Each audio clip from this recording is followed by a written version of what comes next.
What is up, wrestling fans? Welcome to another episode of the Smark Out Moment Smack Talk podcast, number 362. We'll talk about that a little bit later. This is kind of a combination of different things, and I will explain what that means in a moment. But first things first, we need to talk about who is talking about these things. I am your host, as always, Tony Mango, and joining me on the Tony panel, I'm going to bring that old joke back, are the usual suspects, Callum Wiggins. We're bringing back old jokes. Kane's got a shot, guys. He's got a shot of appearing on this podcast. Ha ha ha ha ha ha, Kennedy. And as well, we've got Robert DeValise. I wasn't around for any of these old jokes, so I can't participate. Yay. Rusev is potato. I don't know. Actually went through and I looked at those jokes the other day because I was explaining to Caroline the JD situation. And that was a very... Bell right now. Was that? Wish I had a bell right now. Yeah. That's how it all started, was something about saying however or whatever. And I was just kind of like, we were listening with the JD thing and stuff. And I had to explain this. And she basically gave me this look of like, you're a horrible person. And I was like, yeah, it was a lot of fun. So, all right, what we're going to do here is kind of a combination of things of sorts. And it's a little bit confusing, especially because we don't really have too much of a game plan. But that's kind of the point of it. We are going to be kind of combining the hot tags and a Smack Talk Scramble, which we haven't done since episode 300, if I remember correctly. That was the last one, and that's, you know, we're on 362 now, so that was well over a year ago when that happened. But the Smack Talk Scramble is just a grab bag of just, like, any kind of discussion that can come up. And I'm going to try to limit this to around about an hour, because that tends to be...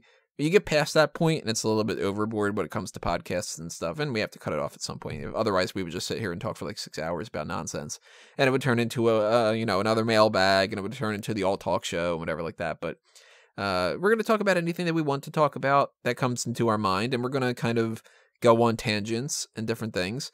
But I do have a couple topics that were hot tag related that we are going to address, and maybe that'll spin off into some different topics and stuff. But the first thing I want to address here is the idea that we're doing this in general. I had mentioned before, after Crown Jewel, really not digging WWE right now, and it's really kind of difficult to sit and watch and to go through the same old bullshit and to feel passionate about talking about and writing about this thing that's just a constant source of frustration. One of the things I want to address here is I almost didn't do this week, and normally we have the hot tags and some kind of a main event. Well, going into Monday, where we would normally record the hot tags, I had one thing written down, and which was ride along. And if I would have done the hot tags per normal without trying to stretch and figure out what else to talk about, hot tags literally would have been, hey, ride along was on. It's kind of good. You should check it out. All right, there's the hot tags. It would have been a 30-second podcast. So I figured, you know what? It's not worth it. Just won't do it. Maybe something will pop up tomorrow, whatever like that. And then Tuesday came along, and this past week, I had mentioned before, it's going to be a busy week. A lot of outside factors going on, and just no passion for WWE. But on top of that, the plan for this week was for, I think I had written out the plan schedule for the whole year for Smack Talk in June. Like, I kind of do like 6-month blocks. This was supposed to be Call the Spot. And Call the Spot on the card is something we do every year around Survivor Series. You take the 5 people from each team and you rank them top to bottom, kind of a thing. WWE, of course, they don't plan anything out. They haven't said the names for the different people on certain teams. I think we're missing 2 people on Team Raw for the men. We're missing everybody for Team Raw for the women, and we're missing everybody on both sides except for 2 teams for this random tag team one. It's impossible to do it. So rather than create some, you know, like, let's go out of our way to watch an old Survivor Series match and do a commentary of it, or, you know, figure out schedules for different things and stuff, I figured, you know what, let's just not do Smack Talk this week. But day or so ago, I thought, then I'm no better than WWE. So this is kind of a last minute type of thing we're doing here, Smack Talk Scramble. And that means that hopefully you guys enjoyed this discussion, and we will talk about a lot of different things here and there. But that's why you're getting just one thing, and why it's not like a combo things. But I want to address one thing else too before we get into some different extra things here. This is going to kind of be the first topic to talk about. How much have you guys watched WWE this week? I saw some NXT UK stuff, and I saw NXT itself, and outside of that, I did not watch Raw or SmackDown because it was taped, and I felt I didn't need to because I had spoilers. And if I did watch any wrestling, it was like on the network, older stuff. So that's about all my WWE this week. I didn't watch any of Raw, and based on what I like listen to recaps and stuff like that from people podcasting about it, but from what I heard from them, it was good that I did avoid it. My friend actually went because obviously the shows were being filmed in the UK, and one of my friends actually went to both shows and told me that I should check out SmackDown because he thought it was pretty good. And I checked it out, and yeah, it was good. Nikki Cross debuted. There was a really good New Day Usos tag team match, but other than that, it was like, yeah, it was fine. And I watched NXT, and I think that's about it in terms of my WWE viewing for this week. Thank God for the pre-recordings, because man, I mean, to give you guys an insight of what I'm doing every week, literally every week, I do the results breakdown for Raw, Main Event, SmackDown, 205 Live, NXT, NXT UK, the Mae Young Classic when that was on, Mixed Match Challenge, for not only Smark Out Moment, but I also put those up for the Ring Report, and I also do a couple of them for eWrestling News. And then I also have to write up X amount of articles per week for different, Bleacher Report and so on and so forth, and check out some different things for some other things. Then that's on top of all the other kind of content, the podcast things. And for the podcast, it's like, if I have to make the graphics for it, I have to make this, I have to do that. So it gets really frustrating when it's like I have to sit there and watch 3 hours of Monday Night Raw and it's awful. And all I'm really watching it for is to be able to type out on the Ring Report, like, hey, this happened, knowing that it's pre-recorded, I was able to knock that stuff out well in advance. And I didn't have to pay attention to anything this week. Everything was pre-recorded. Mixed Match Challenge was the only thing that wasn't. And that's actually like kind of entertaining. So I was cool with that. But I never watched Main Event. Nobody watches Main Event. It shouldn't even exist. Pre-recorded that. Pre-recorded Raw. So when Raw was on the air, I was writing up other articles at the time. Like I wrote up this thing about Shinsuke Nakamura and how they keep fucking him over.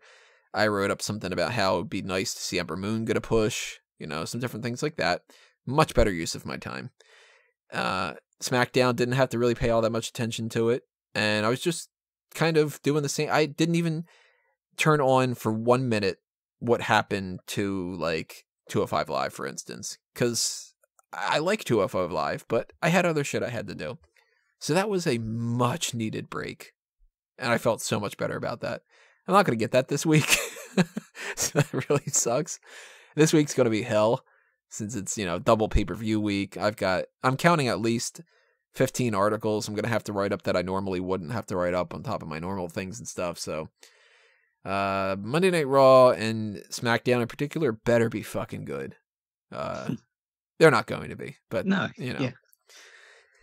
That made things a little bit easier though, because that meant that I didn't have to dedicate a lot of time to just getting angry about what I was watching in WWE, and I could just type out like, oh, LOL, they fucked that up. Haha, that's typical of WWE.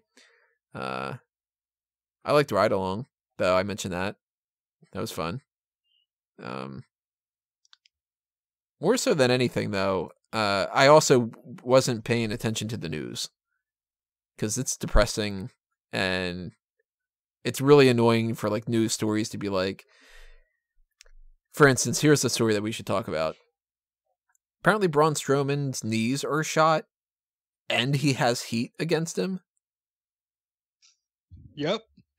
I haven't heard too much about the knees being shot, but I have heard that apparently he's got like a bad attitude backstage or something or he was described as his own worst enemy. And it's like, damn, they're really scrambling on the Raw side then. That's how you know, like, Lesnar was a, must in their minds, because they're like, well, we lost our golden goose. John isn't coming back on a full-time basis, and Braun is having these issues. Let's just pay Brock more money. Yep. And for all those people that were saying that WrestleMania 35 wasn't guaranteed to be a Brock Lesnar thing, I told you. Fucking told you. But no, I'm not going to get the, oh, sorry, that kind of response. Well, with regard to the Braun Strowman knees thing, like, I haven't heard any. Well, I've obviously read the reports and like seen some specifics talked about it. He has looked like in recent shows that he's been limping to the ring. Yep. And it's probably due to the fact that he's a 300 or so pound plus man who's been running around a lot around ringside, tackling people as his main source of getting over. Like his big move nowadays is just tackling people on the outside, mainly Kevin Owens, but a few other people as well. And yeah, eventually that's going to cause your legs to break down because you can't hold up that weight as much. In terms of the heat, like, you always take that stuff with a grain of salt, because who exactly knows about this heat, or is it real? Is it like just some bullshit people have been coming up with? They'll just try and make up any excuse like, oh, he didn't win the championship, you must have something wrong with him. That's kind of the attitude I like to take for that sort of thing. But if he does, then I guess that's what you get for hiring like a 7-foot-tall monster that you can basically pretty much do what he wants because he's so over. And if you decide to get rid of him, the wheel will keep turning, but it's just like another big star that you ended up like getting rid of. And that just goes to show that if that is true, that there's multiple other problems that we weren't even addressing last week, which is, now, I don't blame them if they don't want to give a big, strong push to somebody who doesn't show up on time or something like that, or leaves early or whatever, because they do have this mentality that it's like, if you work in WWE, WWE needs to be your life. And Vince McMahon, he doesn't quite understand that, not everybody treats this the way that he treats his company. And I am very much the same kind of regard. Like, I work 24/7 for the most part. And for me to think that anybody else would invest the same amount of time on Smark Out Moment or Fanboys that I would be ludicrous. Because it's, it's my baby is what they say. So that's just not going to be the same thing. And certain people in WWE have that kind of mentality. Certain people don't. But that shouldn't be the end all be all for your value to the company. Is like, well, you have everything we're looking for, but because you want to leave and not stay an extra bunch of hours, and you want to actually maybe get a little bit of sleep and maybe get like a decent meal, or maybe poop in a different direction and tag that on some app, because that's apparently Strowman's thing, then that should be fine. Like, you should treat employees based off of what their job description is and how well they perform that. You shouldn't have to go above and beyond to be somebody who does their job. And if Braun Strowman does his job, and it seems like he does his job pretty damn well, that shouldn't be the thing that makes them go, well, we don't want to give you the championship ever. We're going to struggle instead, just be out of spite. Go ahead. Well, it just surprised me that this is the same Vince McMahon that put up with so much shit from the likes of Shawn Michaels over the years. That was my thought too. Like, wait, I guess unless you're Shawn Michaels, that doesn't fly. But the difference is nowadays that he's not in a wrestling war. There's nowhere else that Braun Strowman can go and be as big a star than is in the WWE. Yeah. It's an ego For thing. what it's worth, I don't think that Shawn would have been a bigger star either. He just chose to put up with his shit for some reason. He would have got paid a lot more. That's true. In WCW. But yeah, like, Shawn is a good example for that, because, I mean, we are all fans of Shawn Michaels, and it's like, yeah, but you can't mince words here. Shawn Michaels was a problem backstage in a lot of different ways, according to a lot of what people have said. And if Shawn would have been trying to do that now, he wouldn't have been in the same kind of situation. And if Braun Strowman were acting the way that he is now, supposedly, he wouldn't have been necessarily getting certain pushes and different things, except if Vince was willing to deal with it. And like anybody, they play favorites and stuff. And look at JBL. JBL has had so many different problems over the years from people saying that he's a bully, yet he gets a long world title reign. Why? Because Vince likes him. And that's not fair for certain people to have that flexibility.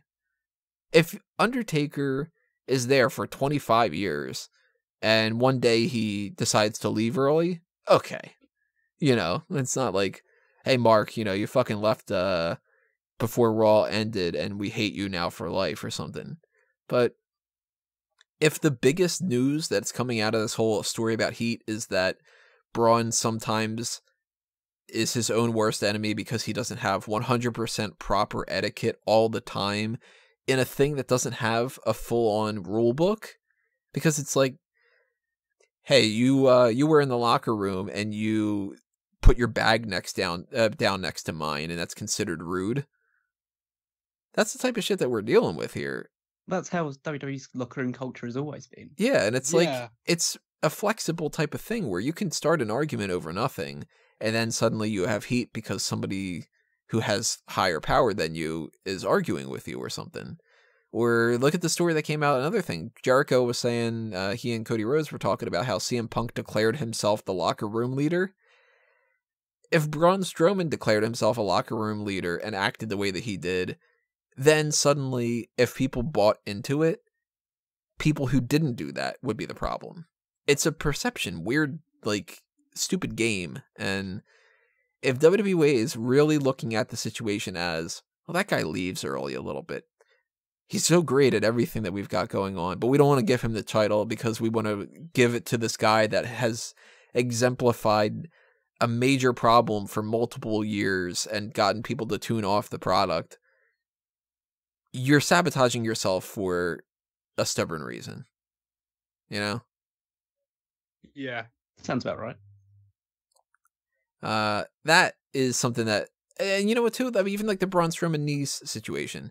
If Braun's knees are shot and that's why they don't want to give him the championship, how about they give him time to rest up and get it fixed? There's no off-season in WWE, Tony. Well, then, you know what? He's going to have an off-season when he injures it enough that he ends up being out for 9 months, you know? You know, there's no off-season technically, but the way they book their goddamn schedule feels like there might as well be one after Mania and after SummerSlam. Like, they don't care about anything else, and they make that very clear. So I really think that they should consider off-seasons. If they're going to put this little effort into things, then take off, like, I don't know, do like non-wrestling specials or something like that. Or, you know, I don't have the answer for it right now, but like, hire enough people that you can cycle people through here and there a little bit more and give people a little bit of time. Well, you got to use them. That's the problem. Yeah, I know. That's the point. It's like only a handful of them are actually over. So you can't actually use most of them because, like, you're going to sit. Well, take this past week's Raw, for example. You're going to put Jinder Mahal and Apollo Crews in a match together. Who the fuck's going to care about that? And Jinder Mahal is apparently working with a shoulder injury. So you got a guy who's injured, and you're telling him to have a match that nobody's going to care about, that's not going to mean anything, that'll diminish his value. He's a former WWE champion, as much as we don't like to say it. This dude was considered the top guy on one of the shows at some point. And WWE just jobs him out because they're like, well, wouldn't it be funny if he was a jobber instead? And it's like, well, how about you use Finn Balor against Mojo Rawley instead? It's going to be just as stupid. And then maybe your shoulder injury for Jinder Mahal doesn't get worse. Well, just look at like what happened with Kevin Owens. Yeah. Like, yeah, he's now on the shelf for a considerable amount of time. Like, how much of that is due to the fact that for the course of a number of months, you had him falling off ridiculously tall things through tables, like have Braun Strowman thrown about the ring as many times as possible. That may not have been the thing that actually caused his injury, but it certainly wouldn't have been helped that he was essentially being like thrown around pretty much every night. And you know what I feel like they need to do, and they are starting to do this a little bit now, and maybe it's because it's out of necessity, which remind me to go back to that topic of out of necessity, because I need to go to that in a minute, but they need to add more of the people from 205 Live onto Raw. And it just needs to be something where they utilize these people, because Arya Davari hasn't been on Monday Night Raw or 205 Live, I think, like, in the entirety of 2018 for the most part. Why? Is he injured? No. They just have nothing for him. So why isn't Arya Davari wrestling on main event? Or, you know, giving a little bit of time off to somebody on SmackDown? Or, you know what I mean? Like, they have these people that are sitting there doing nothing. And then they go like, well, nobody gets invested in them. And this is part of my Shinsuke Nakamura article. I said, well, you can't get invested in somebody who's not on TV. And then when you put them on TV, they need to do something that's worth getting invested in. Nobody cares about, say, trying to even think of some of the names from 205 Live. And even though I watched the show, I'm blanking on some of the names here. Tony Gallagher. Yeah, either of those two guys, or Akira Tozawa, or Hideo Itami. Oh, I was going to say poor Tajiri, Hideo. but I forgot that Tajiri already got released. But like, yeah, like Hideo Itami, he was doing this storyline with Mustafa Ali, and it was really good on 205 Live, like the series of matches that they were having. Nobody really gives a shit because it's 205 Live. But if Hideo Itami was also wrestling elsewhere, maybe he would get some fans, and maybe people would be able to get invested in him. And maybe at that point, somebody would want to tune in to 205 Live if you advertised ahead of time, hey, Hideo Itami is going to be facing this person on 205 Live. He's the guy that you've been watching on Monday Night Raw. If you want to see more of him, watch him on there. And people will go, all right, cool, I'll watch it on Wednesday.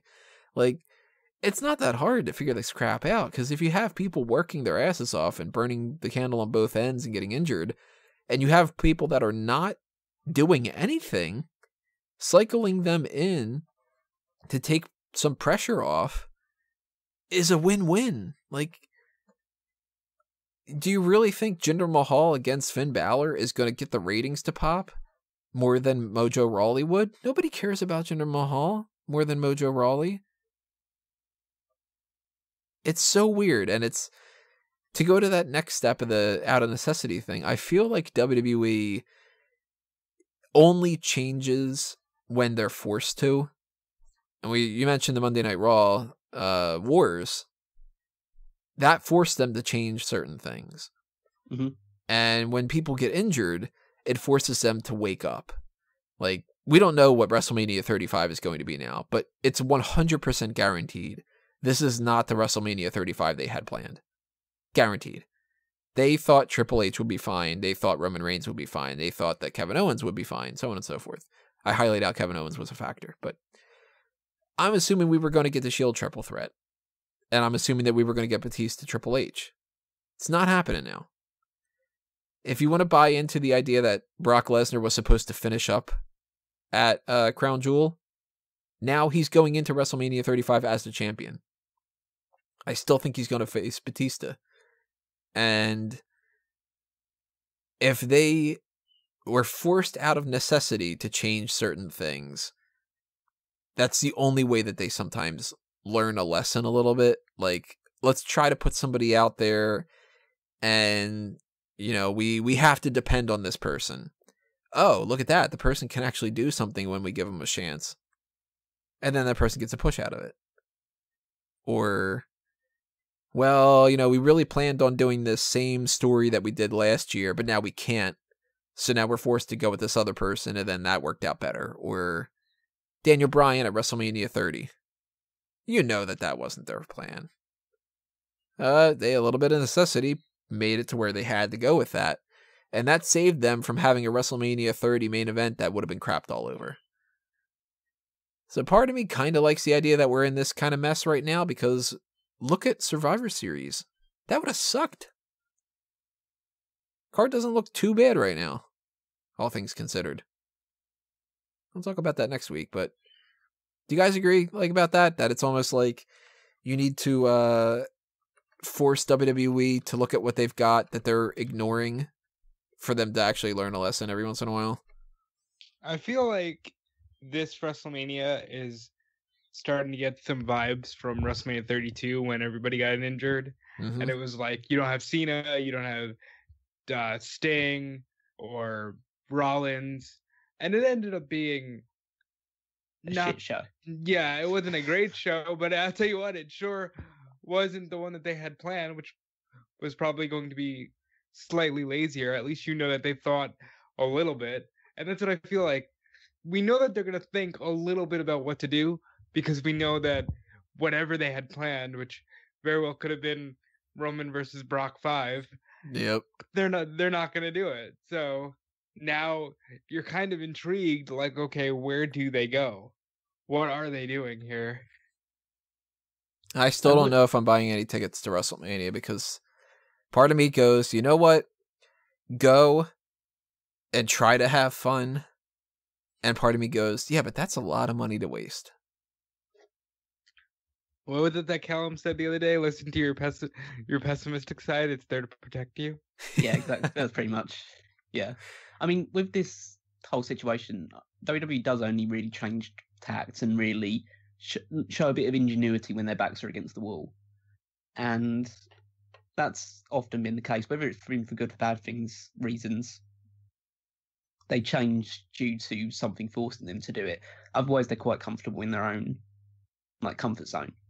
And they don't really need to be moved from that too much because ratings go down slightly, but they pick things up. They don't really care as much about ratings now because they have so many high internet numbers and they get so many YouTube views and people are subscribed to the network and all other factors. So it's much more multifaceted than it was back in the Attitude Era, let's say.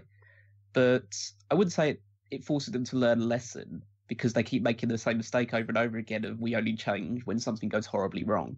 Yeah, and we're true. left to pick up the pieces. So it's not really learning a lesson. It's just they're a very reactive organization as opposed to a proactive organization. They're proactive in certain areas of their business, but in terms of the creative side of things, they're just very, very, oh God, something's gone horribly wrong. We need to fix this. And everything else kind of just stays on tick over other than that. Actually, a better analogy than the one I had said about that they learned a lesson from it. It's more like they act like the way that everybody acts in Total Divas, where they have a problem. At the end of the episode, they've quote unquote learned a lesson about yeah, we're all sisters and sometimes we fight and whatever, blah, blah, blah. And then it goes, next episode on Total Divas. The three, that weren't featured this week are arguing and they're throwing water at each other and whatever like that. So that way they can learn the same lesson again. It's like short-term memory loss or something. They'll learn something through this WrestleMania experience.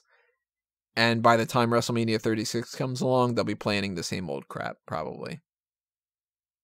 Once in a while, somebody can come out of it pretty decent. And I hope that that's the case, but it looks like it's going to be Drew. It looks like they've decided, okay, let's just go hard on Drew McIntyre because he's going to get us somewhere.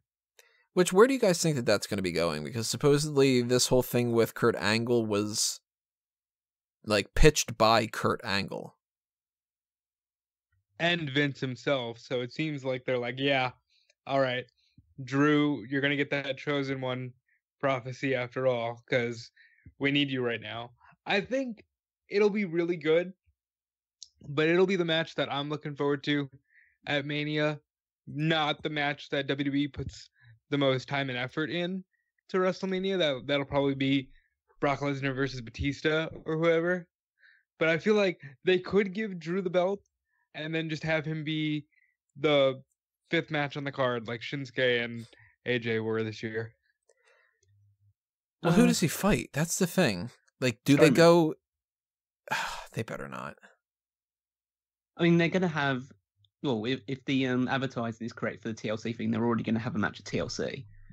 And the winner of that match would likely get a championship shot against Brock Lesnar at Royal Rumble. So if Drew wins that, then he's being groomed to being beaten by Brock Lesnar at Royal Rumble. And if Strowman wins that, then it'll be a case of Strowman again losing to Brock Lesnar, and then Drew would probably be built up to fight. I'm of the belief right now that I think Drew's just a stepping stone to whoever wins the championship at WrestleMania. And that's why he's been protected right now. You mean for instance, Strowman, which I don't think it'll be Strowman at this point, but Strowman uses Drew as a platform to make himself look better going into Mania? Or he wins at Mania and then he beats McIntyre after Mania? No, I mean more about the sense of McIntyre gets the next title shot and loses, and that builds Brock up to face whoever he's facing at WrestleMania 35. So Drew's just a stepping stone in that regards, and in that time, Strowman or whoever wins the Royal Rumble, and then they're facing Lesnar for the title at WrestleMania. Drew's just would just play a part in the build up to it, as opposed to actually being anyone to get any like tangible benefits out of it. And then he'll probably be the first person to feud with Strowman after WrestleMania if Strowman was the one to win it, or Batista, whoever it is. I mean, I'm really hoping that we don't have a situation here where they think like, well, people won't remember that we've been doing this over and over and over and over and over again. So let's just kind of fall back on the wayside and just say, how about we do Braun versus Drew as a random feud for WrestleMania? And in the meantime, Braun Strowman beats Baron Corbin at TLC to earn a title shot against Brock Lesnar at Royal Rumble, to lose again to Brock Lesnar at Royal Rumble. And then Lesnar goes into WrestleMania and he's beaten Braun Strowman for the 9th time. And Drew McIntyre doesn't touch Braun Strowman because we want to set up that whole thing for WrestleMania. And then the two of them fight each other at Elimination Chamber. They start another argument again in a couple months. And then Braun can lose to Drew at WrestleMania to make Drew look even better. And set up something like Rollins or Batista. I'm assuming Batista beats Lesnar at WrestleMania for the title and drops it right to McIntyre. I'm hoping they don't have that fucking sensibility. Because they can't just go with, let's keep the title on Lesnar until Mania, since that's our, like, grab a blanket and curl up in the corner idea, you know? Like, just rock ourselves back and forth and be like, well, at least we got Lesnar. At least we got Lesnar, you know, like that kind of thing. And then, like, well, we'll set up Drew. Drew will be the real thing, so let's just fuck over some other people in the process. And, like, Braun Strowman can lose. He's big. That'll make Drew look better. And, like, you know, like that kind of thing and stuff. And, man, I'm really... WrestleMania 35 is looking like it could have been an amazing show, even with Roman Reigns being injured and stuff, and that they're going to purposely go with something that's not going to work. We won't know probably until like end of January, early February where they're going, but I hope that it's someplace sensible. I'm in the camp of, all right, you have no top stars. If you're really desperate, instead of going with Lesnar, see if you can get John to do like a 4 to 6 month full-time run just to get some decent action on the card and somebody that you know wants to be there. You know what I mean? Like, John might be busy, but you know that if they need him, he'll be there and he'll do his best. I would much rather, if somebody says, well, we don't want to trust anybody that's on the main roster now, let's put the title on somebody even if they don't show up, I'd much rather them give it to John Cena. I can't buy into that. Like, his matches suck as well. Like, still, at least he's not Brock again. No, he's not Brock again, but he's lost it. And I'm going like 100% in that regard. I think he's completely lost his ability to... He's still like, he can do the storyline thing, but I'd think he has as much ability in the ring now as someone like Hulk Hogan would. Like, right now. Or like Hulk Hogan towards like the back end of his like run in WWE or wherever else. Like, you don't think that would get better if he's doing it on a full-time basis, like once he gets back in the rhythm? He's never ever going to do it again on a full-time basis. He doesn't need to do it again on a full-time basis. And they'll never convince him to do it again on a full-time basis because he's too big now for it. They've made the mistake. Well, I say made the mistake, but they fall into the trap that they've always done with people like The Rock and everything else. They get so big to the point they have to leave. But WWE then gets terrified that they can't make any more big stars. Because if they make stars too big, they'll leave, and they'll have to make do with the rest of the people they've got. They kind of get this philosophy where they're like, nobody is bigger than WWE, except for those guys that became bigger than WWE, so that we're not going to let you be bigger than WWE. And to make sure that you're not bigger than WWE, we're not going to let you get to the top. Mm-hmm. But they're the ones that keep presenting themselves as, we're such a great entertainment company. We're a stepping stone to Hollywood. And when people use them like a stepping stone to Hollywood, then they're left up Schitt's Creek without a paddle. And then they're like, uh-oh, what do we do now? Well, this is something that's funny to talk about. Stephanie McMahon in an interview recently said in 5, 10, 20 years, whatever the case may be, WWE could totally be bigger than Disney. Which is like... I think she said as big as Disney. She said as big or bigger than Disney. Which is like insane. It's the delusion that you always fear with this entire family. And I don't want to throw Triple H in with that too much because these things have a bit more sense and a few people that he works with and has brought in. But the entire McMahon side of the family just seems completely delusional about how important they think that their company actually is. It's really not. And I love wrestling, but it's not ever going to be on the level of Disney. I mean, it was briefly in, the late 90s, a big thing in pop culture, but they'll never be on the level of Disney. First of all, you don't even have what you would need to be a Disney, and that is a mascot. You don't have a timeless mascot because your characters age. And you can never have that Mickey Mouse timeless feel. You can never, have, hey, let's watch Mickey and Donald reenact Scrooge again for the 30th time in our lives because your characters get older, your characters age. Not everybody can play the role of your top star as well as Hulk Hogan could or John Cena could or The Rock could. It's not reasonable, but they can be a big deal in pop culture, but they can never be as big as Disney, and nor should they try to be, because Disney is real family entertainment, and WWE, whether they like it or not, will always be seen as something for, at least adolescents to 35, 40-year-olds? Well, like I always come back to, if you look at WWE's target audience or demographic right now, it's for 50 or 60-year-olds. It's not for anybody of the youthful age. It's for people that have been watching all of their lives and so don't give it up. Well, the problem is that the one guy that they really have to appeal to is like a 70-year-old crazy businessman who thinks that his product is Disney, so they think they could be Disney, and it's all just fucking crazy. I'll put it this way. I don't dislike the idea that in her mind, she's putting out the projection that they can reach that level, because you have to, as a business person, you have to kind of hope that you can get as far as possible, because if you look at like a, say,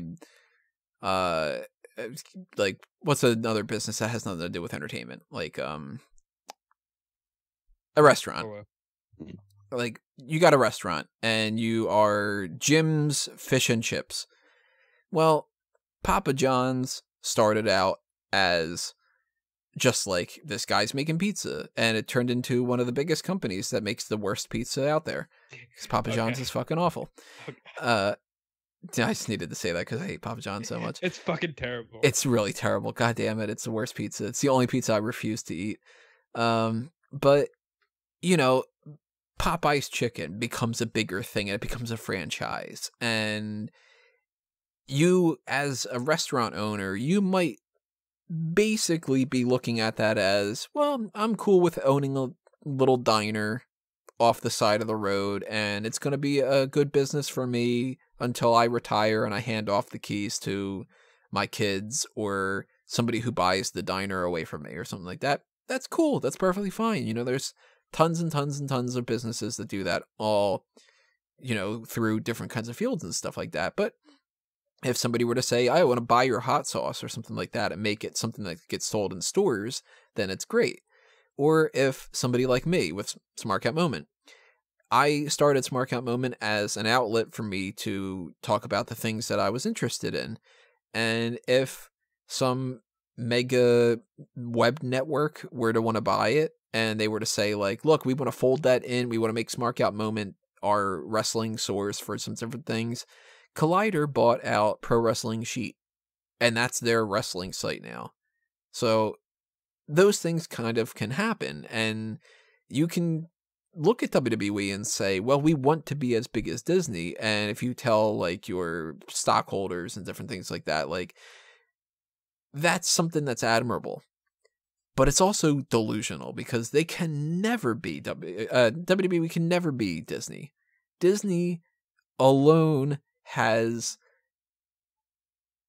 Look at the amusement parks.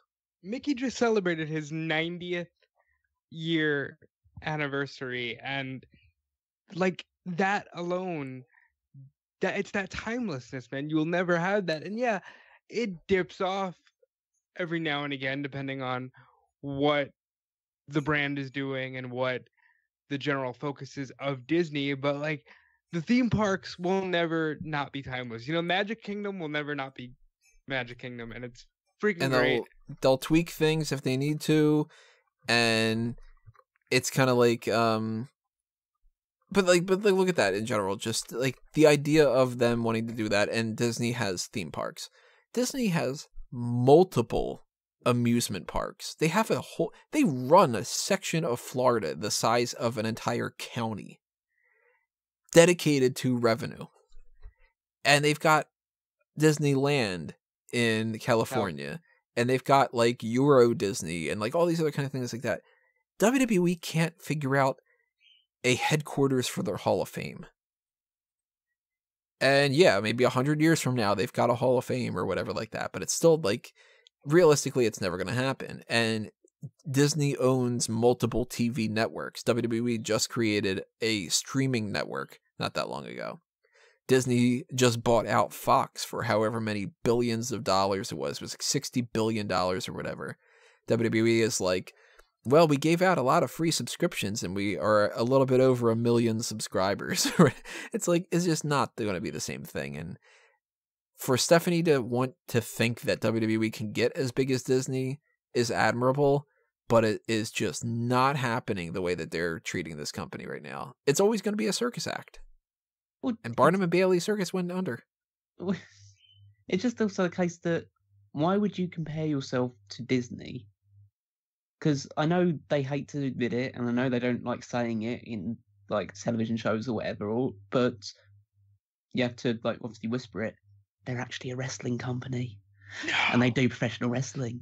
They don't do movies. They don't do entertainment. Even though what they call it, World Wrestling Entertainment, or now just WWE or whatever. It's like they don't do like entertainment shows. They don't do comedies. They don't do like horror movies. Even though they've got a shitty movie company that seems to just put out the same movie. I was going to say, let me take over and that over back. again. They do it, but they do it not good. Yeah, but like they're at the pinnacle of their profession.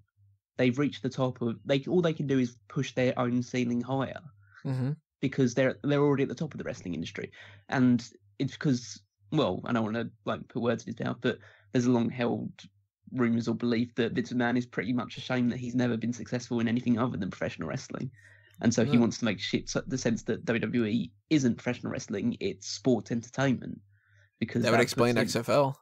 Yeah, and XFL, like, look at things like WWE Films is not a success.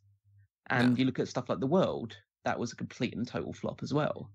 World like Bodybuilding Federation. Yeah, exactly. Everything else he's ever tried to be successful in, he hasn't been able to be successful in. At least the fact that he has been, like, far too successful probably for the amount of work he's put in. He's put in a tremendous amount of work because he is a complete and total freakish workaholic. Like you, Tony.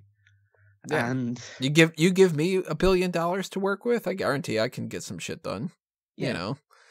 But it's just a case of he's just I think he's always just had a desperation to want to be like bigger than professional wrestling. I think he almost doesn't see professional wrestling as like a dirty thing, that he just feels like he just wants to be beyond that. And that's probably led to why WWE just doesn't really feel as much of just like it's about the wrestling anymore. It's just about the branding or the PR or about how it's presented in this situation. It's all about like a bigger presentation rather than just actually wanting to be a wrestling show that entertains people. And that's why Triple H is so much better at connecting with the audience, because you can see the passion that he has for wrestling. And not just wrestling in the sense of like, I mean, there's 3 different types of people in WWE. you've got athlete, wrestler, somebody who's kind of like, my passion is the sport aspect of it, and I'm really enthusiastic to bring amateur catch as catch can kind of style things and stuff like that. And you've got, well, I'm like more along the lines of The Miz, and I'm an entertainer type, and this is bombastic and over the top, and you know, you could succeed in other ways outside of it, but like the sport element is just like a storytelling vehicle. And then you've got people that are like, man, I like pro wrestling as the business. Triple H is always referring to it as the business because in his mind, he grew up with wrestling. He grew up idolizing Ric Flair. He trained by Killer Kowalski. He's a guy that respects professional wrestling as an art form. Same as Shawn Michaels. Shawn Michaels is, hey, if I can't do the actual performance and stuff, it affects the artwork, and I understand that I need to be an entertainer and a wrestler, and it's a 50-50 kind of split. And I don't buy that when it comes to Vince anymore. I buy that WWE to him is a vehicle to express his wealth and influence. I think he's always been somebody who has a lot of passions. Like you can see, he did the bodybuilding thing in IcoPro because he's passionate about bodybuilding, and he's like he's passionate about entertainment and I guess football too. But it just so happens that the only thing you've ever been good at is pro wrestling, and I can sympathize with him being like, no, I want more because I do that with myself. But you know, sometimes you just gotta be like, but if I'm good at this, let me be the top of what I'm good at and stop spending so much money on things that are failing. Or step aside a little bit and be like, well, what are your strengths? Because Stephanie McMahon, she seems really, really good at doing a lot of like PR business type stuff. And I don't know if Stephanie's really the best on the creative side. And Michael P.S. Hayes, I don't remember a single wrestling match that he's had that I could ever look back on and be like, man, that was a classic. But he's a good character, and he's good on the creative side of things. Pat Patterson's main contribution to the wrestling industry is on creative. I mean, this dude created the Royal Rumble and different things. Certain people are good at certain jobs, and I'll admit, like, some of the things that I am not your go-to source for historical WWE information. I can, make a job out of being a writer of WWE opinions and stuff like that, but if you're looking for, like, the wrestling historian, I am not that guy. And You're looking for me in that regard. Yeah, like, if I'm going to say we're going to do an announce table kind of situation going on, I'm not going to be the one that's going, well, for context, this is happening or whatever like that. And that's totally fine. I think my bread and butter is analysis of pay-per-views and some different things like that. And just being an opinionated asshole, like, if I'm perfectly honest. WWE should approach Vince McMahon in the same way. They should be like, Vince, you are really good at maybe deciphering certain opinions and being a filter through different things here and there. And maybe one of your strengths is looking at how you can grow the business. Like, if he had this idea of this network streaming thing decades ago, he's a futurist in that kind of regard. But this is the same dude that laughs his ass off over poop jokes and wants to make that the focal point of a major serious feud. Or listening to Pritchard's podcast again. That is a great source of telling you some information of what WWE works like. And for him to say, I think it was PSAs, was just kind of like, hey, I got an idea. How about we got Lita and Trish in an evening gown match? And Vince goes, I love it. Jerry Briscoe and Pat Patterson in an evening gown match. That's like, you need somebody to be there to go, Vince, no. And I don't think we have that anymore. And then that's why we get this kind of stuff. I don't think they had it then. That's why at the King of the Ring you saw Pat Patterson and Jerry Briscoe in an evening gown match. It Well- takes a lot to like drive Vince down in terms of like what his vision is. Mm-hmm. I mean, the stories about him trying to run like incest angles with Stephanie and stuff like that. It's like, Oh he yeah, and needs that came to- straight from Stephanie. yeah, it needs to eventually be to the point of like somebody that he is like very closely connected with, or is like a huge star in the company, telling him no, we're not going to do that, for him to actually just back down. Otherwise, he'll just keep pushing with it. I mean, you can see like he's put out that was it Kate Lee Burchell and Paul Burchell thing that was meant to be supposedly meant to be like an incest angle thing, but they had to cancel it 2 weeks later because they went PG. And then Yeah. that just basically killed their gimmick anyway. Not that it would have been much of a gimmick, and another sign of Vince McMahon's like ever increasing madness. But it's just it's like he needs something from above him, whether it's sponsors or executives or people from the board or whatever, just to get in his ear to like really, really convince him not to do this, because it's really bad. And that's why NXT ends up being so much fresher and better of a project, because Triple H is the one primarily in control for that. And you don't get to see those kind of weird ideas. Like, I'm genuinely interested in almost every storyline that ever happens in NXT. Right now, Johnny Gargano is a heel.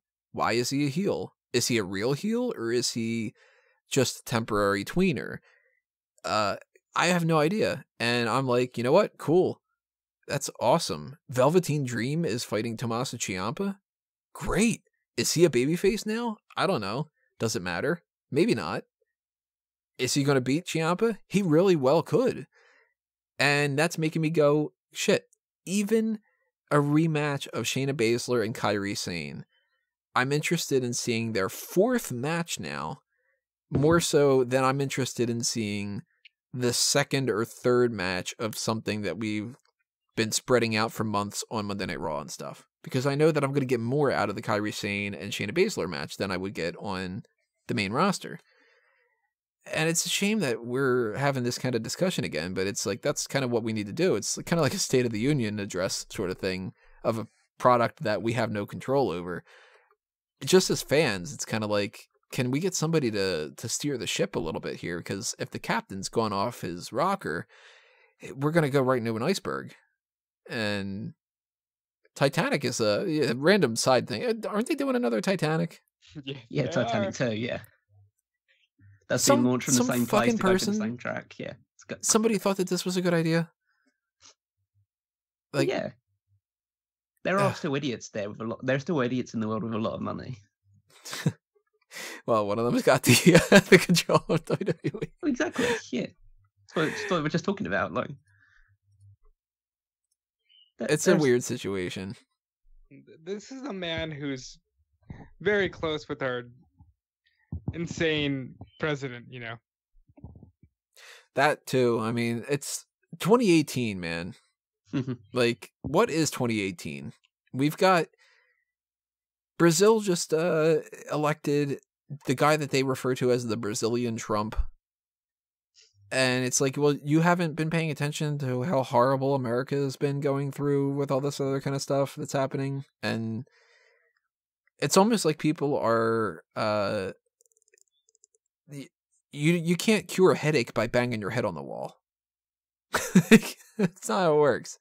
If you bang it hard enough and you knock yourself out, you don't feel the headache anymore, but then you're bleeding all over the place, and who's going to clean that mess up? I'm not.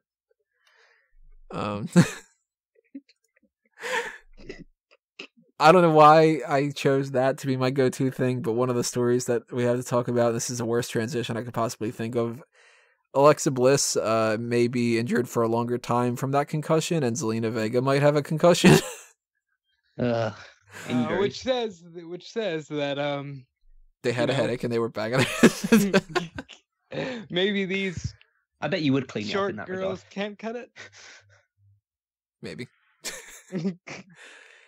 Supposedly, the idea with Alexa Bliss, and we saw a little bit of this on Monday Night Raw, or more so, we read about it because we weren't watching Raw, really, was that she may be going into an authority figure role, which is WWE's go-to answer when it's like, well, what do we do? I don't know, producer, authority figure? But at least she can pull that off because she is great on the mic and she looks good in a suit. So Yeah. If she's screwed, and I hope that that's not the case, and she's able to wrestle again. Either way, I mean, Alexa Bliss she's got something going on right now, you know? I'm more concerned about the Zelina Vega one in regards of why is Zelina Vega wrestling as much as she is?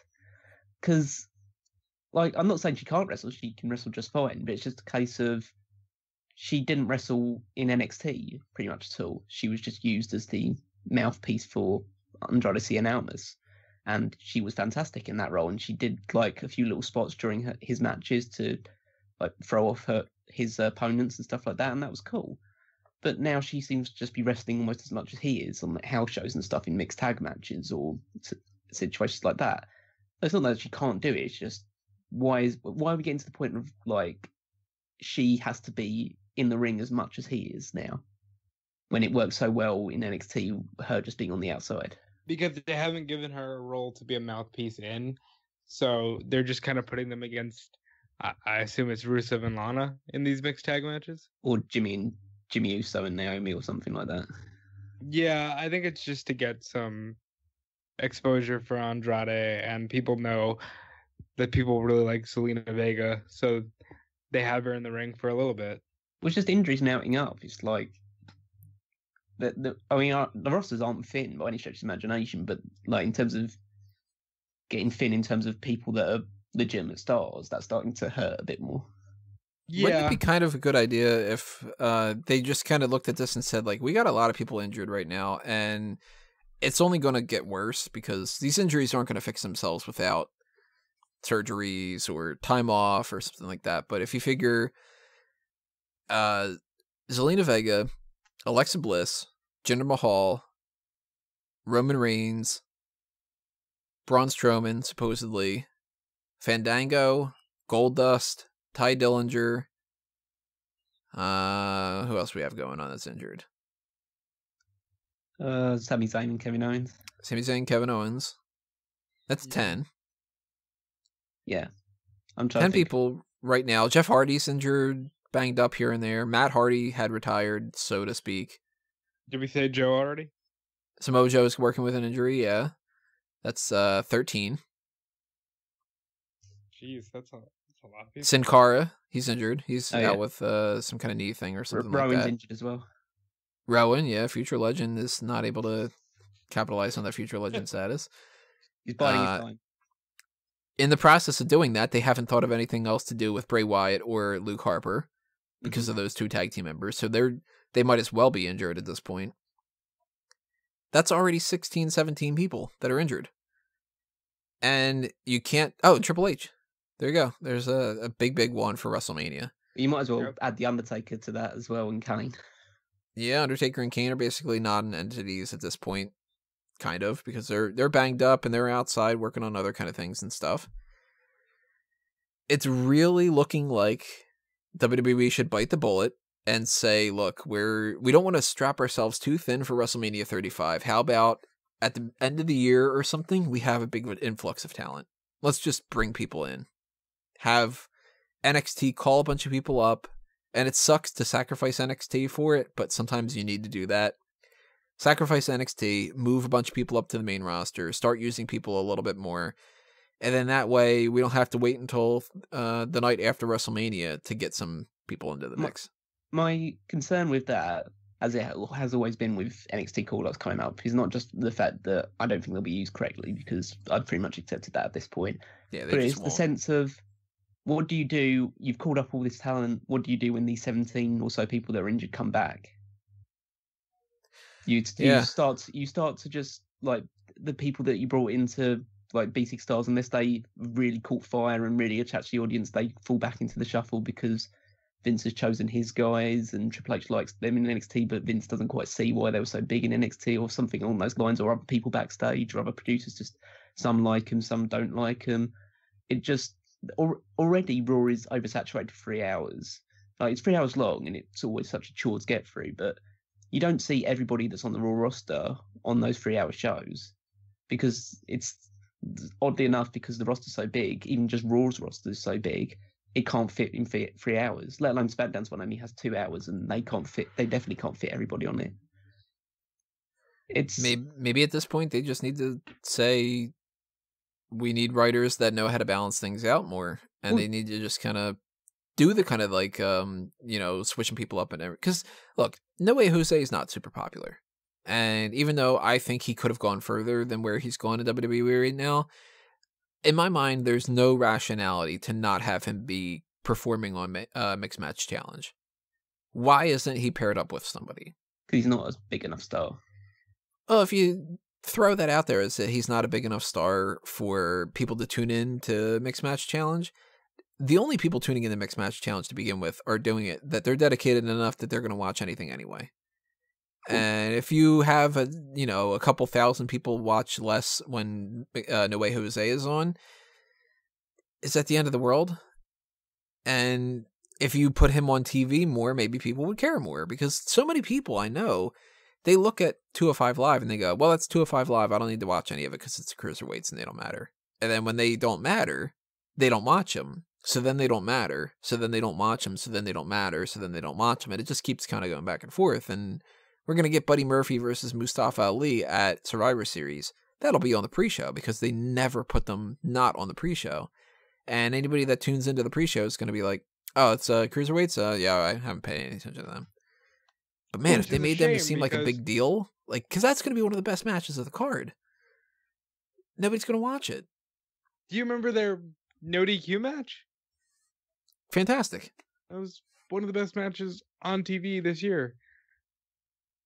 Well, and again, it's a situation where I don't like people losing their jobs.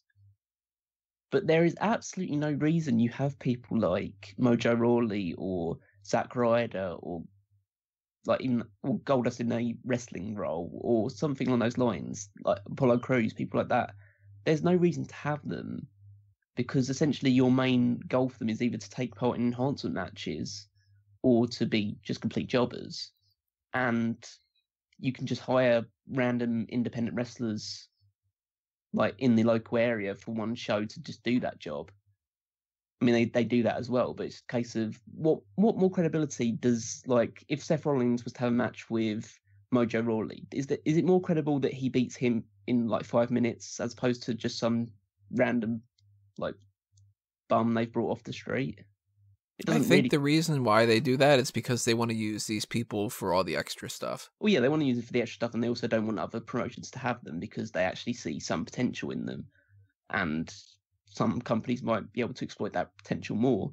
But why don't they start doing the thing that they started doing with NXT and Evolve, which is start loaning talent out to different promotions?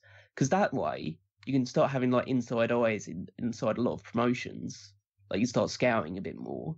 Start putting Apollo Crews on Ring of Honor shows or something, or loaning them out to maybe not Ring of Honor, but other smaller independents that don't really have as wide of a network. You just load them out, you get some goodwill with people saying, "Oh wow, I got to see Apollo Crews like wrestle in this show tonight, and that was great." Like, and he gets to work with some other people. He's not as bored. You get to have like a WWE set of eyes on talent in the locker room, so Apollo Crews could report back and say, "Oh, I saw this guy and he's pretty good. I think he'd be quite interested." And then you start. It's the same way that like WWE's trying to globalize everything, like trying to create their own like NXT UK or other, maybe like an NXT Japan or something like that. But you just start sending out some of your talent further afield, so you start building up some goodwill with wrestling fans saying, "Oh well, WWE is like loosening their grip on certain people, letting them perform in different places." I think that would be a better way to do it, and then you can just cycle people out and say, "Oh wow, Apollo Crews has been wrestling for these promotions and he's won these titles in different promotions and stuff like that." And they can come out with, maybe not come out with the titles, but say, "Oh, he won it in this promotion," and then instantly you give this person a bit more credibility or a bit more stock and say, "Oh, maybe I'll check him out watching this," and it also builds up wrestling in general. WWE in a position where they can actually build up the stock of wrestling in general.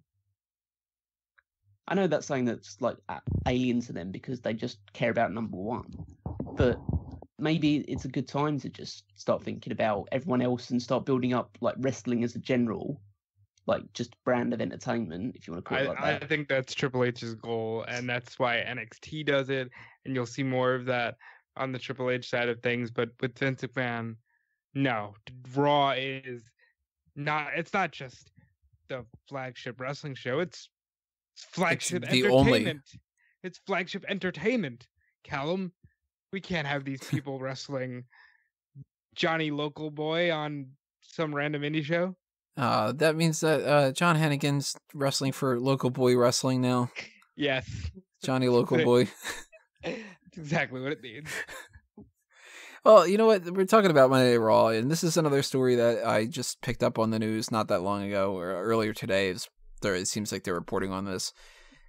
Supposedly, they're not going to have an overrun anymore. That's interesting to me, because for as long as, what would you say, Callum, 8 or 9 years old, they've been doing these like 15, 20-minute overruns? Oh, far, far longer than that. Like, you're looking back to like the very beginnings of the Monday Night Wars. They started doing those sort of shit. I There's a difference remember between like early overruns, like that would go 5 maybe minutes. 2 minutes. Yeah. Yeah. But these like 20-minute overruns have been going on for a long point in my life. And the fact that they're ending makes me wonder if USA is kind of like, okay, enough. We got to get a handle on this. And props to USA on this, because those overruns don't help. I know that gives them a little bit of a window if they're running a little bit long or something like that. But you know what? Do your job. Book things ahead of time. Plan things out. And if you're like running short, then you can stretch. And if you're running long, you can cut something. And that's where you have to make the judgment call if you're somebody on the production side of things to go, well, if we need an extra 15 minutes every single week on a 3-hour show, maybe we don't need to spend 15 minutes to talk about cancer. Maybe we can do it in 5. Maybe instead of running a recap of the thing that happened on SmackDown that you watched again on SmackDown, where it says last week on SmackDown this happened, and then the week after that they go, if you didn't see that thing that we recapped on SmackDown last week and on Raw last week, we're going to show you again on Raw and again on SmackDown. Maybe we don't need to see the same footage and all that, because you can skip through an episode of Monday Night Raw that's 3 hours and 15 minutes long in the span of an hour if you want to watch even the matches. And maybe you don't even want to watch all those matches. And that's why DVRs are so fantastic if you're able to do that. But they should be held to that 3-hour time limit.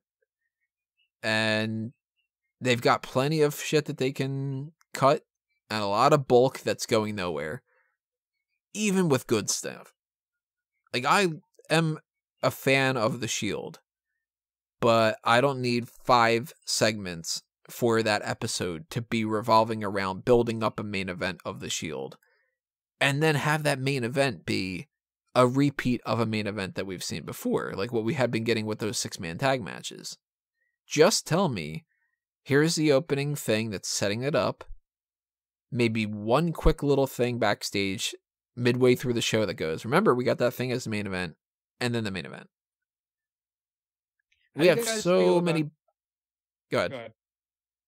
How do you guys feel about the way that they're doing it now, where instead of like running the video package at the beginning, they have welcome to Monday Night Raw, guy comes out, and then they go, yeah, well, I'm pissed off about this, and in case you don't know what I'm talking about, look at this. And it's been that way for like the last, I want to say pre-SummerSlam they started this, but that's how they kick off every Raw now, where the guy pitches to the video package, and it just seems so stupid. Like, you know, would anyone do this in a real scenario?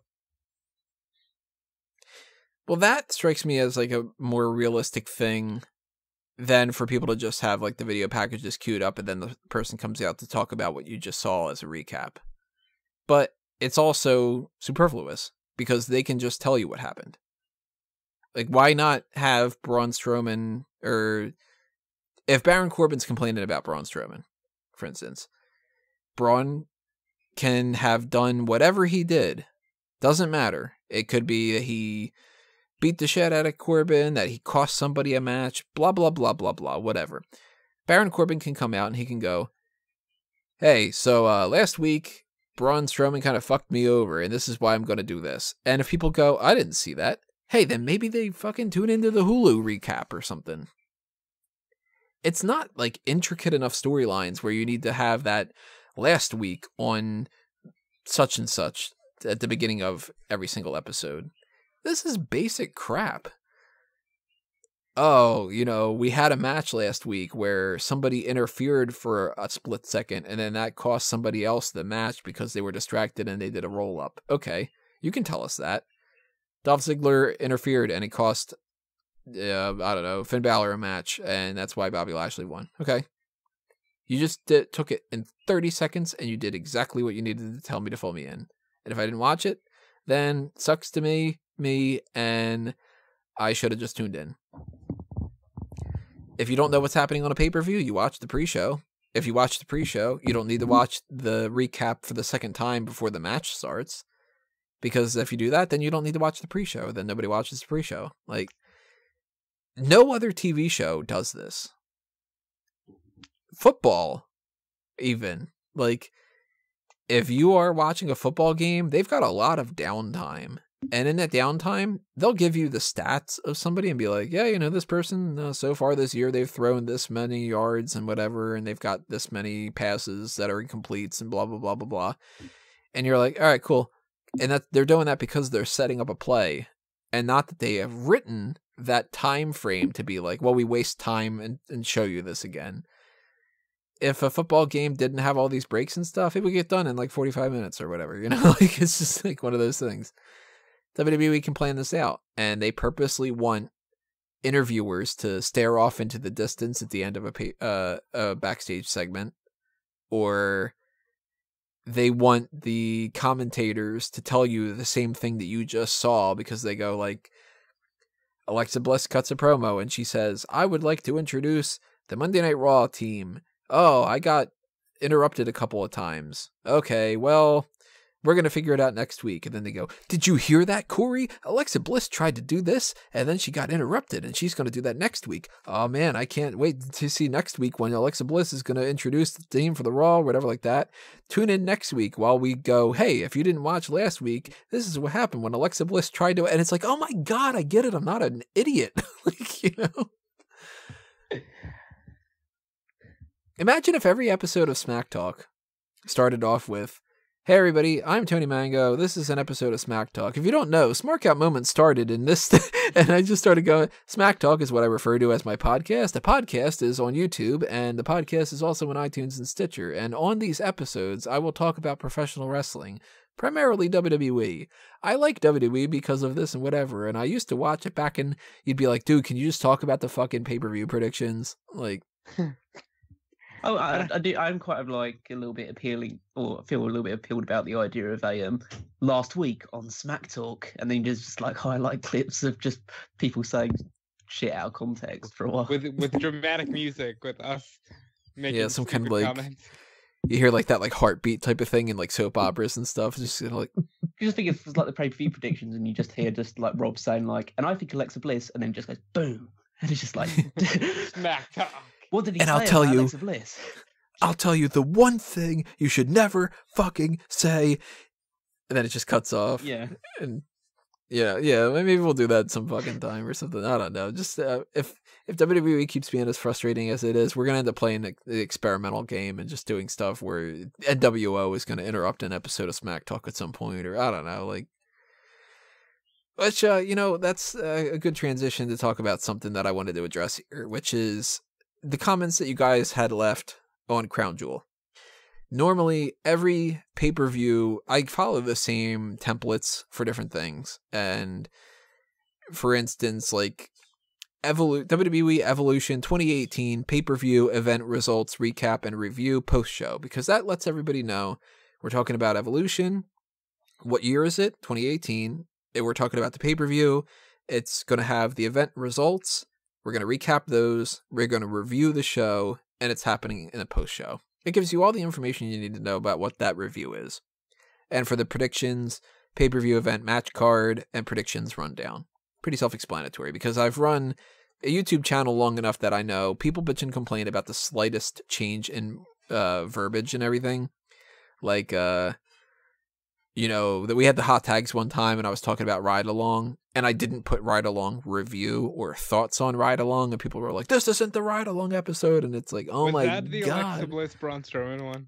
Yep. People were furious about that. And even if you have down written like commentary track for a podcast for a movie commentary like GoldenEye, so many comments here and there of people being like, this isn't the movie for commentary for the commentary track. No, it isn't. And that's why at the beginning of it says this is not the movie and blah blah blah blah blah. So I changed it around because this was a different kind of review. So it's WWE Crown Jewel sucked rant, pay-per-view, post-show review, whatever it is. Seems like it got a little bit more hits, which is good. But thankfully, the comments, I've only deleted one comment throughout this whole thing. What did it say? And I didn't keep track of it. I don't know if actually, do you know if YouTube lets you see the comments that you had deleted? I don't think so anymore. Let me double check that real quick. But it was something along the lines of, all you did on this was complain.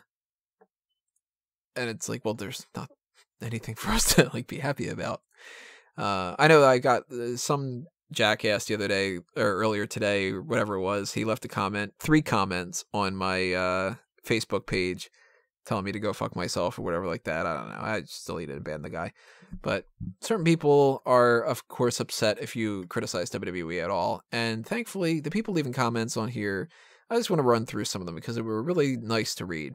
One of them, Chanel, has been following for a while. Please do a how to fix WWE before you quit. Please don't, though. I enjoy your content and your commentary even more. That type of stuff goes a long way. And this is kind of effectively our how to fix WWE. Sort of. Ben, who writes for the site, and he threw out a couple of suggestions there. Well, being facetious, like stop being so negative, realize the bigger picture. Future legend Eric Rowan's going to come back. He's going to give the title to the Prince of Saudi Arabia, like all that kind of stuff. Brandon Deniston put out a little thing about hope your family member makes a speedy recovery. Thank you for that, Brandon. I really liked this one a lot. Marquise. This video is way more than a pay-per-view review. This is the definitive checklist that explains in tremendously accurate and great detail why WWE sucks. I'm okay with being the guy that has to do that, For us to take our time out to explain in detail what's going on in WWE in a way that other people on the internet aren't doing because they're too concerned with being like, well, I have to try to look on the positive side of things for every little thing and not call things the way that they are. Hey, you know what? It's Mark out moment. We have Smark in the name. I work on both sides of that, and I've seen it be like, okay, you can't go as in depth on the negatives as you might want to, and that's kind of why I enjoy these, because it's like zero filter. I don't feel the need to say anything that I wouldn't, like with WrestleZone, I know that I can't be as negative, and I have to try to be like kind of policing the negativity almost, where I can come on here and just be like, yeah, Crown Jewel was stupid, and the reason, Miz and Ziggler aren't over is because they utilize them as joke characters, and fuck them for that. I'm somebody, and I know you feel the same way, Tony, that subscribes to the belief that you shouldn't always have to be positive or have to defend something that you're a fan of. Yeah. You can have a negative opinion about something that you want to watch frequently because at the end of the day, we're all wrestling fans and WWE is the biggest promotion. We do still want to watch it, and we like a lot of people that are in WWE right now. Doesn't mean that we enjoy everything they do. The Crown Jewel was a prime example of just something that WWE did that was a tremendous bomb. And we obviously could talk about how, like, oh, that was a bad episode of Raw, or we think this storyline is stupid, or something like that. But sometimes you can still find the positives, and we do tend to try and find the positives with things like Evolution or NXT or whatever it is. But there are certain instances where WWE just does something that's fundamentally, to its core, absolutely profoundly wrong. And you have to point it out, because if you don't point it out, you're defending the indefensible, and you're allowing your fandom to cloud what you're actually seeing. And I think you destroy your credibility. Oh yeah, and because if you are going to call out positives and negatives, you have to call out positives and negatives. That's just how it works. And that's why I'll say it right now. We're getting into Survivor Series and NXT TakeOver War Games for next week. I'm going to have a very stressful next week because I'm going to have a lot of work on my plate and stuff like that. But as much as these two cards aren't exactly the way that I would book every single little thing, I'm excited for both of the events. I think that they're both going to be good. I don't want to see Brock Lesnar versus AJ Styles again, but I'm really curious to see what happens with Ronda Rousey and Becky Lynch. Ronda Rousey's going to win, but that could be a really good match. Probably the best match of the night. I am always perpetually optimistic for Survivor Series as far as the tag teams go, and then I always end up getting annoyed with the way that they book it. But for some reason, I end up giving them the benefit of the doubt every single year. And there's a chance that I'm not disappointed when it comes to that. If you look at NXT TakeOver, I'm excited for every single match that they've put on this card so far. We're still missing one of them. They'll get around to it. And it's just like, hey, if we have a great week next week, you're not going to see a same thing as what this podcast and the last one was, where we're just basically talking about how much WWE sucks. If NXT TakeOver is great, you're going to hear a review of that match was great, that match was great, that match was great, that story was great. Wasn't it cool when they did this? Oh, this one wasn't perfect, but this happened instead. I'm really excited for NXT TakeOver Phoenix. That's what you're going to get. So if you censor yourself from talking about the negatives, then when you're talking about the positives, you have no context. You like everything. Who cares? Mm-hmm. You know? If every single thing that somebody eats is the best thing ever, when they tell me that this, this pizza is fantastic from this one place, I'm going to go, yeah, well, you liked dog shit. So, you know? And I think and I don't want to speak for everyone, but I think there's a lot of fans of WWE right now that fall into the camp of just, if you're not saying everything positive, you shouldn't be watching. Right. And that's where the issues come in. And I don't know how big this group of people is, but as more and more people stop watching WWE, and progressively, if you see the ratings, stuff like that, that's happening year on year, then more and more of those people are just going to be people that seemingly like everything that WWE is doing, or can find reason to defend it.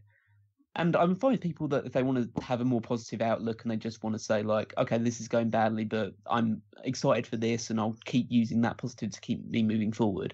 But if there's people that just see any one of us talk about negatively about WWE and say, oh, well, either you're wrong about that, or you shouldn't be saying anything negatively, it's not that bad, or it's going to lead to this, definitely, because they totally haven't screwed us over on storylines before in the past or anything along those lines, then you just have to, you can't even respond to those people. You just have to turn your nose up and just say, okay, whatever you say type thing, and just move on. Because you can't just get into an argument with them because that's what they want, or they're not going to change their opinion on it.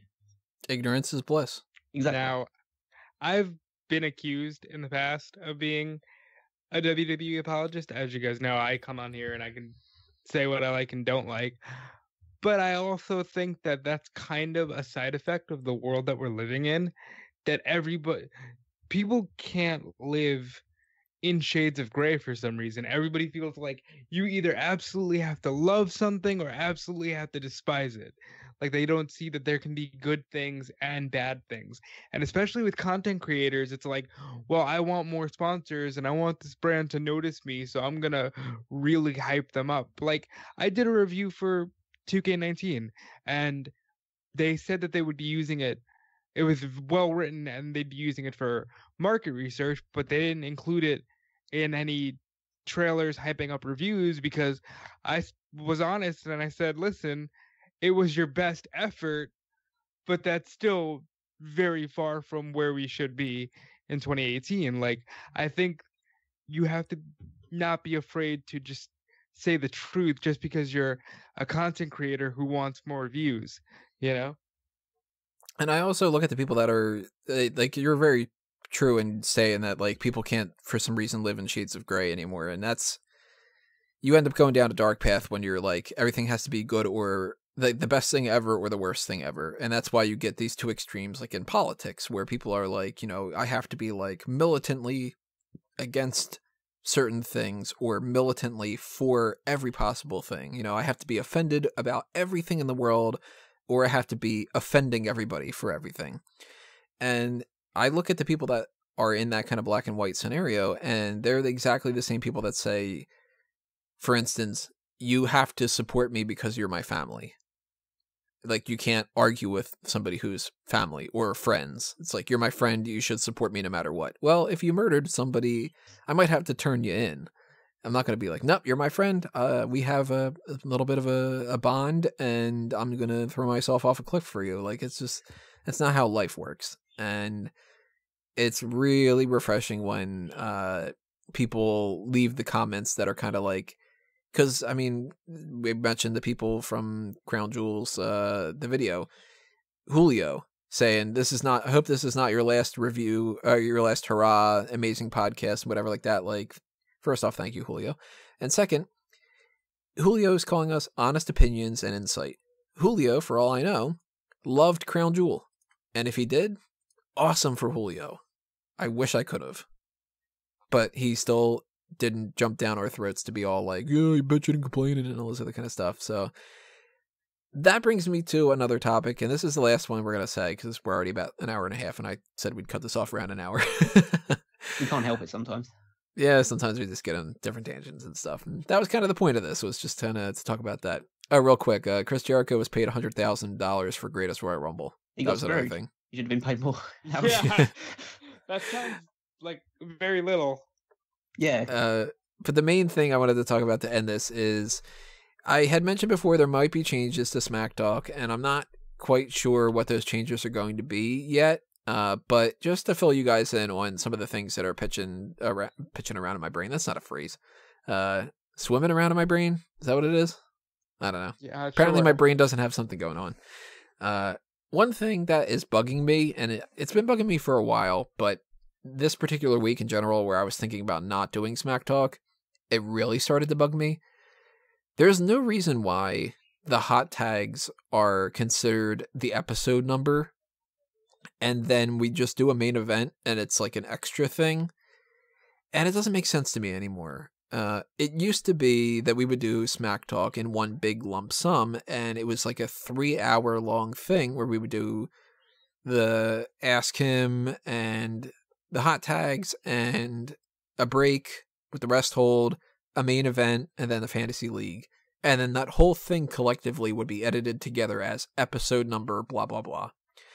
When we started splitting things up and stuff, it became just reasonable in my mind that it was like, all right, the hot tags are episode number whatever, and we're going to refer to that as like week number such and such. But I never really referred to it as like week 362.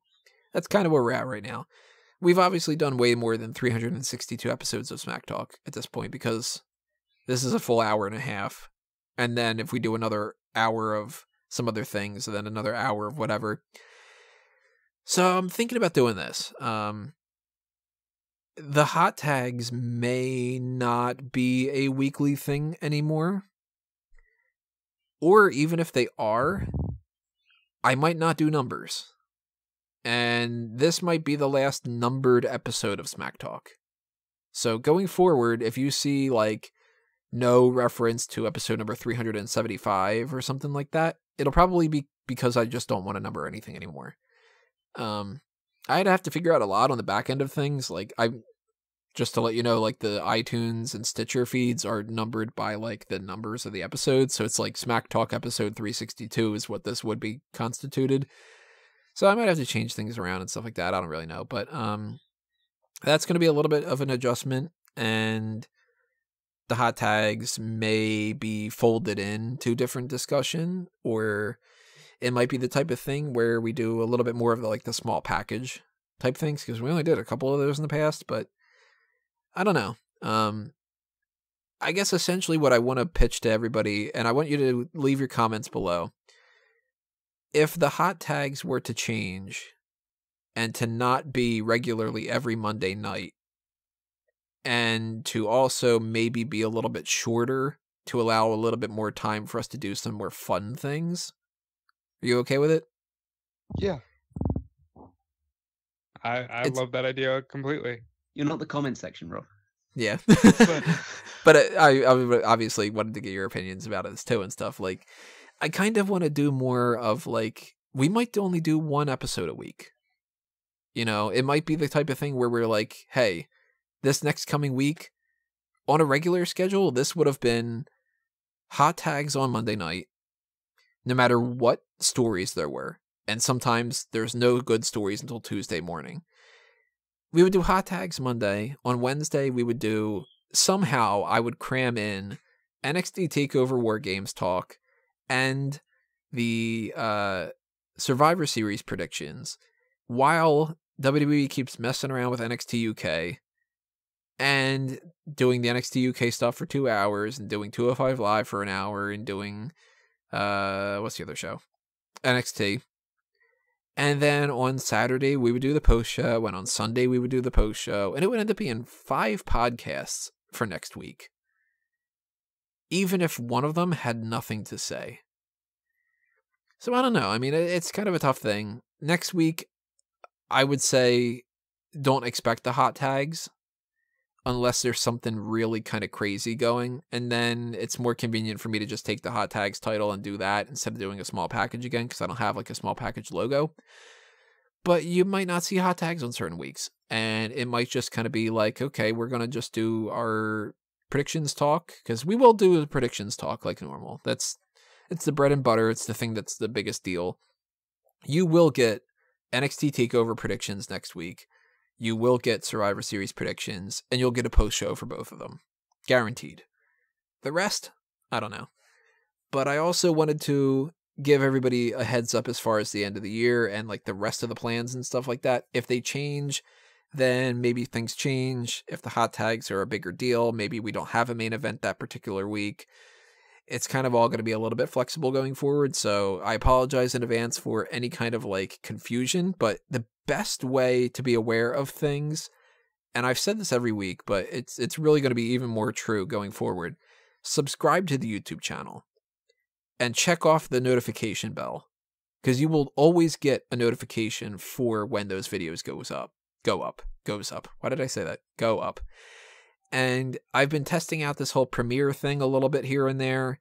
It's not working out the way that I was expecting it to. It's kind of annoying. But I might keep that up for people to be able to talk and then give them a little update and say, hey, by the way, the thing is uploading and it says that it's got an hour before it's going to post or something like that. There's ways to kind of play around with this. If you're following on YouTube and you're following on Facebook and you're following on Twitter, whenever any video comes up, you'll know. And at the end of every episode, if I have an idea of what it's going to be going forward, I'll definitely be filling everybody in. Mailbags are definitely going to continue, for sure. And I'm looking at the schedule right now. There's most likely going to be a mailbag on November 21st. Maybe not recorded on the 21st. Maybe we'll record it on the 20th on Tuesday.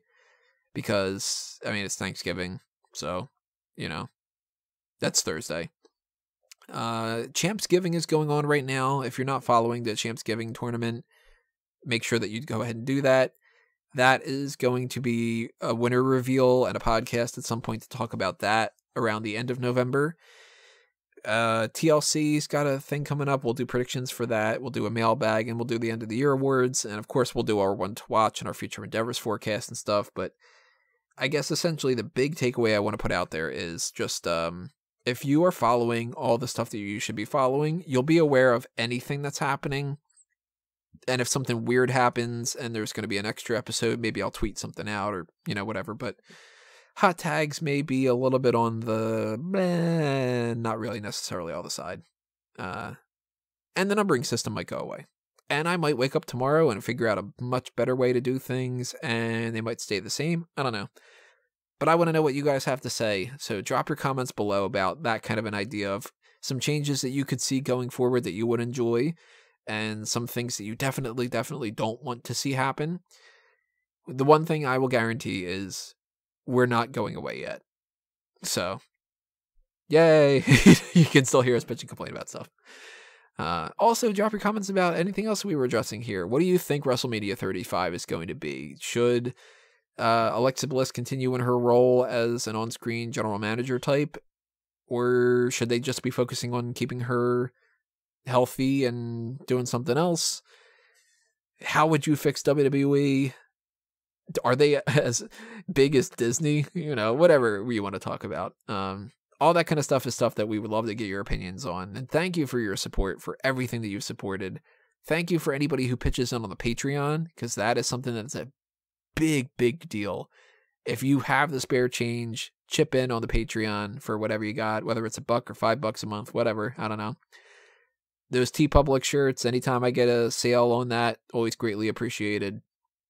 And just any support in general, you know, whether it's a comment or a like or a tweet saying like, hey, cool article, Tony, you know, or checked out the power rankings. Callum's got the right idea of who number 5 is, or, you know, like different things like that.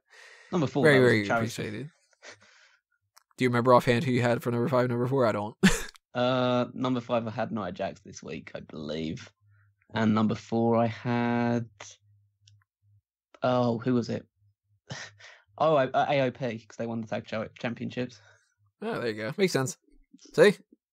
Listen to the power rankings. They make sense. You know, whatever the case may be like that. Thank you for listening to this, everybody, and stuff. So my plugs are kind of out of the way, except for just real quick, fanboysanonymous.com. If you don't know that by now, what the hell? Robert? WrestleZone.com. I'm there basically every day. It's supposed to only be the weekdays, but I've been working weekends too, doing the daily news shifts, and I do work on their Facebook as well for like live streaming and stuff like that. Time Killer Apparel, if you want to support me directly, you can get some nice shirts and hoodies on timekillerapparel.com, and follow me on Twitter and Instagram at DudeFleece. I guess I'll follow then with, you can find me on Twitter at Wigmeister14, and yeah, just check out the power rankings and any other weekly articles that went out live this week on Smark Out Moment, and I'll be sure to be doing more of that stuff for next week, and looking forward to bigging up and tearing down whatever appropriately needs to be bigged up or taken down about Survivor Series and Takeover War Games. Alrighty, that does us in then for this episode, everybody. Thank you for listening, as always. We will see you maybe on the Hot Tags, maybe on the NXT TakeOver. I don't know. We'll figure it out. Adios, everybody. This has been another Smark Out moment, and we are being counted out.